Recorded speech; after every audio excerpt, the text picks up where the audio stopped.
गोरखपुर के 2 दिवसीय दौरे पर सीएम योगी आदित्यनाथ हैं। ये बड़ी खबर आपको बता दें, सीएम योगी ने यहां पर जनता दरबार भी लगाया है। आज 10:30 बजे रेडियंट रिजॉर्ट में मुख्यमंत्री योगी पहुंचेंगे। रोड टू स्कूल प्रोजेक्ट का शुभारंभ करेंगे। मुख्यमंत्री बड़हलगंज में बाढ़ प्रभावित क्षेत्र का दौरा भी करेंगे। तो यहां पर एक काफी महत्वपूर्ण कार्यक्रम मुख्यमंत्री योगी आदित्यनाथ के हैं, जहां पर बाढ़ क्षेत्र का दौरा भी मुख्यमंत्री करने जा रहे हैं। इसके अलावा वो यहां पर जो बाढ़ प्रभावित क्षेत्र का जो दौरा है, उसके जो आपदा में जो पीड़ित हैं उन लोगों से भी मुलाकात करेंगे। 2 दिवसीय दौरे पर हैं योगी आदित्यनाथ और यहाँ पर जनता दरबार भी लगाएंगे, क्योंकि जब भी मुख्यमंत्री कहीं जाते हैं तो वहाँ लोगों की समस्याओं को सीधे तौर पर सुनते हैं। इसकी तैयारियां भी वहाँ पर की गई हैं।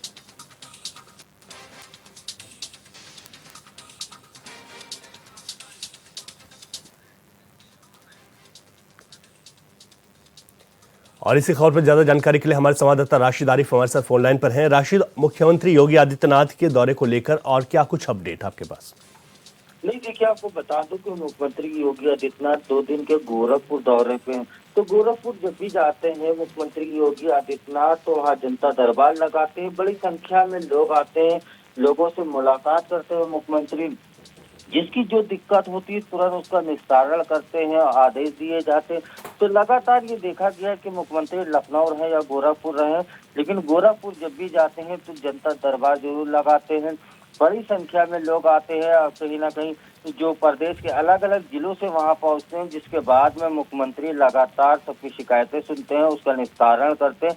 और जो शिकायतें नहीं जिनकी सुनी जा रही हैं, वहाँ अधिकारियों को जो है वो फोन करते हैं और बात की जाती है, लोगों की समस्याओं को दूर किया जाता है। ये लगातार देखा गया है कि मुख्यमंत्री लगातार लखनऊ हो या गोरखपुर हो, जहाँ भी रहते हैं जनता दरबार लगाते हैं, लोगों की समस्याओं को जो है वो जानकारी करके उसको निस्तारण करते हैं। ये लगातार मुख्यमंत्री काम करते रहते हैं। जी बिल्कुल ठीक है राशिद, आपने कहा कि मुख्यमंत्री आएंगे तो वहां पर कई महत्वपूर्ण कार्यक्रम हैं। आप बने रहिए हमारे साथ, अगली खबर पर भी आपसे अपडेट लूंगा। एक और बड़ी खबर आपको बता दें, लखनऊ से नेता विपक्ष राहुल गांधी का रायबरेली आज दौरा है। दलित युवक की गोली मारकर हत्या का जो मामला था, हत्या मामले में परिजनों से मुलाकात करेंगे राहुल गांधी। अर्जुन पासी की गोली मारकर हत्या की गई थी। मुख्य आरोपी की गिरफ्तारी न होने से परिजन नाराज हैं। तो ग्रामीणों के साथ परिजनों ने कई बार प्रदर्शन यहां पर किया है। सपा कांग्रेस का डेलीगेशन भी परिजनों से मिल चुका है। नसीराबाद थाना क्षेत्र के पिछवरिया गांव में राहुल गांधी आज जाएंगे। तो ये अपडेट आपको बता रहे हैं, नेता विपक्ष राहुल गांधी आज ग्रामीण और वहाँ पर उनके परिजनों से मुलाकात करेंगे जिनकी हत्या हुई थी। और यहाँ पर सपा कांग्रेस का एक डेलीगेशन पहले भी परिजनों से मिल चुका है। तो यहाँ पर गोली मारकर हत्या की गई थी। नसीराबाद थाना क्षेत्र के पिछवरिया गांव में पूरा मामला हुआ था और इसी गांव में आज राहुल गांधी पहुंचने वाले हैं। तो बड़ा अपडेट आपको बता दें, राहुल गांधी का ये रायबरेली दौरा है। हमारे संवाददाता राशिद हमारे साथ बने हुए हैं, उनसे मैं अधिक जानकारी ले लेता हूँ। राशिद, और क्या कुछ जानकारी मिल रही है राहुल गांधी के दौरे को लेकर? कब पहुंचेंगे और क्या वहां पर तैयारी है? इधर अभी आपको बता दूं कि राहुल गांधी जो है वो आज रायबरेली उनका दौरा है और 10 बजे रायबरेली वो पहुंचेंगे। तो कहीं ना कहीं उनका शेड्यूल जो है वो चेंज भी हो सकता है, क्योंकि कहीं ना कहीं कई कार्यक्रम भी लगे हैं और नेता प्रतिपक्ष होने के बाद में रायबरेली जा रहे हैं, तो कहीं ना कहीं स्वागत होता है, क्योंकि अमौसी एयरपोर्ट पे वो उतरेंगे तो शेड्यूल थोड़ा चेंज होता है। लेकिन आपको बता दूं कि अमेठी में दलित युवक की गोली मार के हत्या कर दी गई थी और अर्जुन नाम के व्यक्ति की, तो उसके घर राहुल गांधी जाएंगे। देखिए, एक चीज बता दूं कि राहुल गांधी जो है लोकसभा चुनाव से पहले जिस तरह से संविधान बचाने को लेकर बात करते रहे, लगातार दलित पिछड़े आदिवासी की बात करते रहे, तो ये चीज देखने को मिलती है कि राहुल गांधी छोटी सी छोटी घटना या बड़ी घटना कह लीजिए, सब जगह राहुल गांधी पहुंचते हैं। राहुल गांधी में ये बदलाव आया, कहीं ना कहीं कांग्रेस पार्टी जो लोकसभा चुनाव में जिस तरह से बढ़त बनाई उत्तर प्रदेश में, तो एक हाई लेवल का जोश भी देखने को मिल रहा है। राहुल गांधी लगातार रायबरेली की घटना हो या अन्य कहीं की घटना हो, तो ये इस तरह से जो परिवार के लोगों से मिलते रहते हैं और सपा और कांग्रेस का डेलीगेशन जो है वहां पे मिल चुका है उनके परिवार से। लेकिन राहुल गांधी एक बार फिर जो है वहाँ परिवार के लोगों से मुलाकात करेंगे, साधना देंगे और उसके बाद में देखिए कहीं ना कहीं लोकसभा के बाद में अब उत्तर प्रदेश में 10 सीटों पर चुनाव भी होना है, तो कहीं ना कहीं ये उससे भी जोड़ा जा रहा है जिस तरह से ये वो चीजें सामने निकल के आ रही, तो ये रवि मान लीजिए कि चुनाव पे एक खासा असर डालने के लिए भी राहुल गांधी जो है उत्तर प्रदेश के अलग अलग जिलों में जी। जाएंगे और कहीं ना कहीं दलित पिछड़ा आदिवासियों को जो है अपने पक्ष में करने के लिए लगातार कवायद चल रही है। ये अक्सर देखा गया है कि राहुल गांधी अब ट्रक में चलते हैं, जा रहे होते हैं तो मोची को देखते हैं तो उसको मशीन दिलवा देते हैं। तो ये छोटी छोटी चीजें जो है वो कहीं ना कहीं राहुल गांधी को लगातार सुर्खियों में बनाए भी रहती। जी बिल्कुल आपने ठीक है राष्ट्रीय, इसका राजनीतिक रूप एक ये भी है। अब बने रहिए हमारे साथ, अगली खबर पर भी आपसे अपडेट लूंगा। एक और बड़ी खबर आपको बता दें, लखनऊ से 69,000 शिक्षक भर्ती के अभ्यर्थी आज घेराव करेंगे। हाईकोर्ट का आदेश आने के बाद एससीईआरटी का ये घेराव होगा। शिक्षक भर्ती अभ्यर्थियों का आज से आंदोलन शुरू है। नियुक्ति प्रक्रिया का शेड्यूल जारी न होने तक ये धरना जारी रहेगा, इस तरीके की चेतावनी दी गई है। तो आपको बता दें कि नियुक्ति प्रक्रिया का शेड्यूल जारी न होने पर तक ये धरना प्रदर्शन जारी रहेगा। लखनऊ में जो शिक्षक भर्ती के अभ्यर्थी हैं वो आज घेराव करेंगे। पूरी रणनीति तैयार हो गई है। हाईकोर्ट का आदेश आने के बाद एससीईआरटी का ये घेराव होगा। हमारे संवाददाता राशिद आरिफ लगातार हमारे साथ बने हुए हैं। राशिद, ये और क्या कुछ इसको लेकर जानकारी मिल पा रही है? जिस तरीके से ये घेराव है ये बड़ी संख्या में है और ये जो नाराजगी है ये तो बढ़ती ही जा रही है। नहीं, देखिए रवि, एक बात बता दो आपको, 69,000 शिक्षक भर्ती में जिस तरह से आरक्षण को लेके जिस तरह घोटाले की बात सामने निकल के आ रही थी, आरक्षण में अनदेखी की बात सामने आ रही थी, उसी के बाद में हाईकोर्ट ने एक फैसला दिया था। 3 महीने का समय दिया है उत्तर प्रदेश सरकार को कि 3 महीने में आप नई चयन सूची आरक्षण के अंतर्गत बना के नियुक्ति करिए। लेकिन सबसे बड़ी बात आपको बता दूं कि हाईकोर्ट के आदेश के बाद में योगी सरकार ने एक हाई लेवल की बैठक की थी।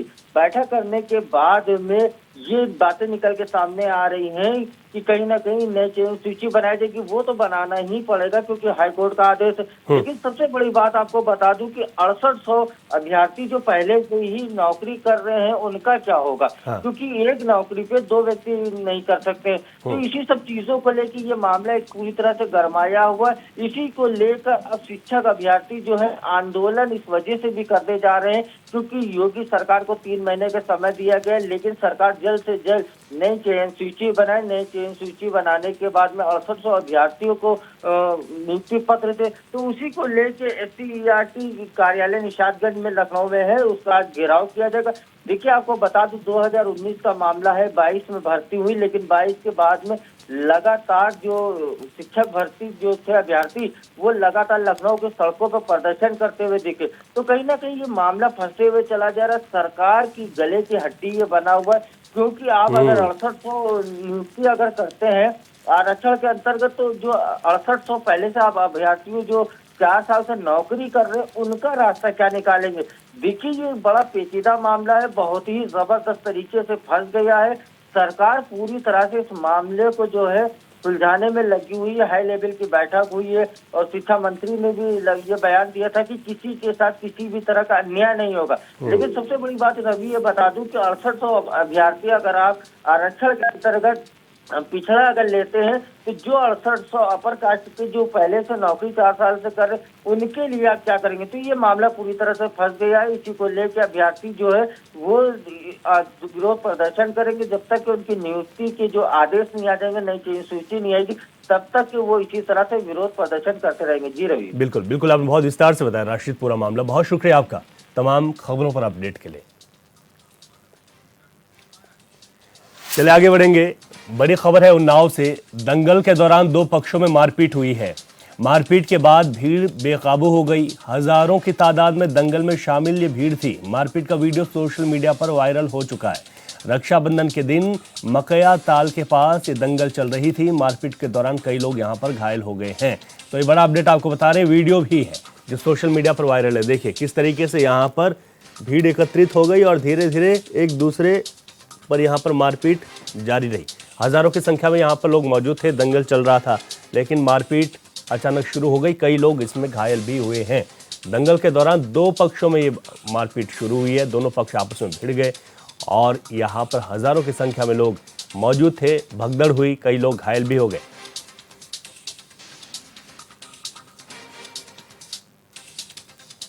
तो मारपीट का वीडियो सामने आ चुका है। यहाँ पर दंगल चल रही थी। रक्षाबंधन के दिन मकैया ताल के पास ये दंगल हो रहा था और दोनों पक्ष आपस में भिड़ गए।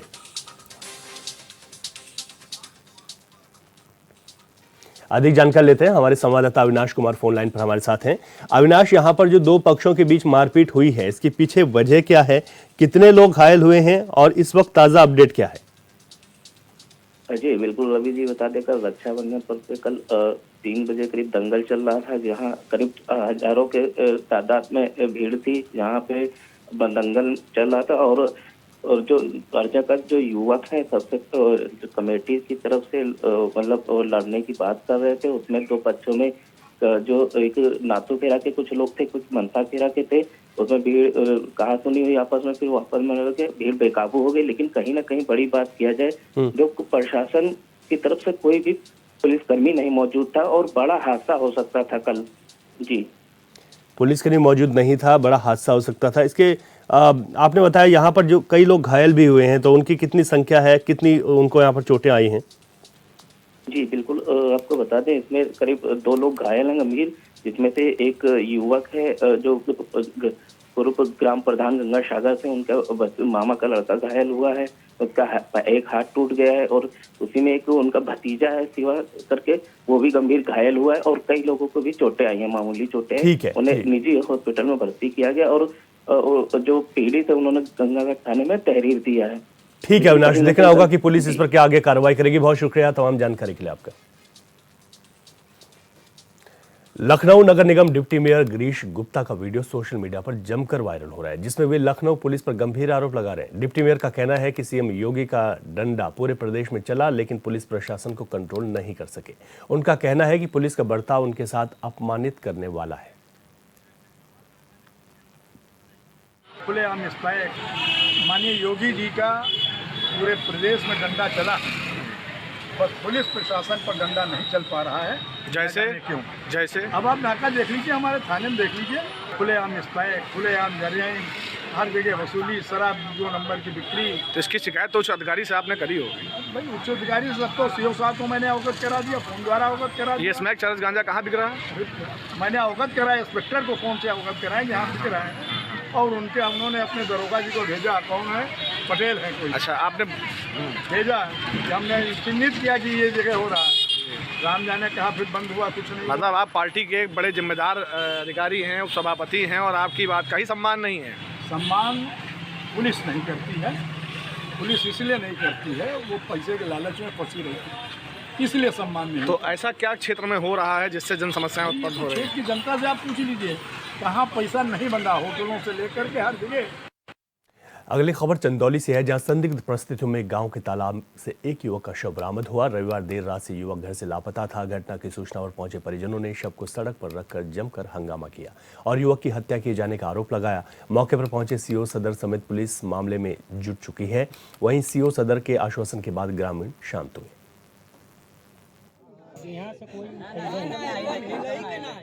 केशवपुर थाना चंदौली निवासी सुखू प्रजापति ने सूचना दिया कि उसका भाई महेंद्र प्रजापति रात 1 बजे गांव के कुछ लोगों के साथ पोखरे के किनारे चबूतरे पर शराब पिया, उसके बाद से वो नहीं मिल रहा है।